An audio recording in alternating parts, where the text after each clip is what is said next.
Now, learning to live with the virus, no matter where you are around the country, the way New South Wales does this matters because, as I mentioned, as sure as night follows day, the rest of the country will eventually follow this path forward. Let's see how the Deputy Premier of New South Wales summed up what was announced today.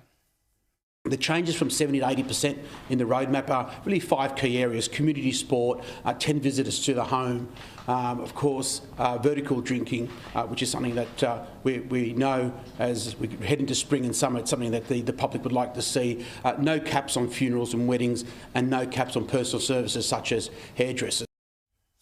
Well, community sport, great. Get the kids back out playing sport. Nothing about school, get kids back to school. But honestly, vertical drinking, I am never going to use that term as long as I live. Let's bring in Stephen Ferguson from the Australian Hotels Association.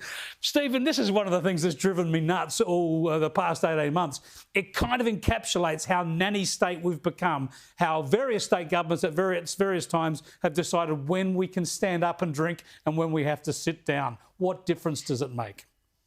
Chris, I remember very early in the pandemic, we heard from some health officers that one of the things, or 3 things they were very concerned about was people laughing, people singing, and people shouting, and because it sort of passes the virus off supposedly. And I could just think with Melbourne Cup Day coming around that people trying to back a winner or the grand finals this weekend, you wouldn't be able to laugh at the silly decision of a referee or bag the umpire or cheer a try or a goal. But that sort of mindset is still very much there, where people have to be seated, in this roadmap out. But at least we've got the doors open. Tell us about the doors are open. We know we can book to go to a restaurant. Limits on numbers, limits on people per square meterage and the like.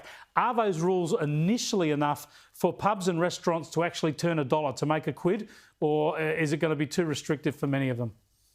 Only the small bars will be able to turn a quid. The bigger venues, you think of a big-sized pub with 1,000 people. In Melbourne, they're only allowed to have 50 people outdoors, so no one inside. In Sydney, they're going to be capped at 25% capacity, and that's going to continue for about 2 months. Now, that's really, you could never run a business like that.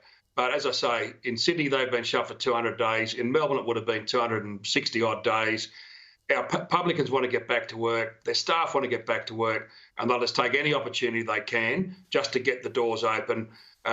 It'll be fully vaccinated to start with, but we're willing to accept that just to prove that we can operate safely in this COVID environment. What happens when you get an infection, though, from a patron or a staff member? Will you be able to keep those people out and carry on, or are they going to shut you down? Well, that's one of the key things that we need to see in the public health orders, and they're still to be written. We're trying to have input into those.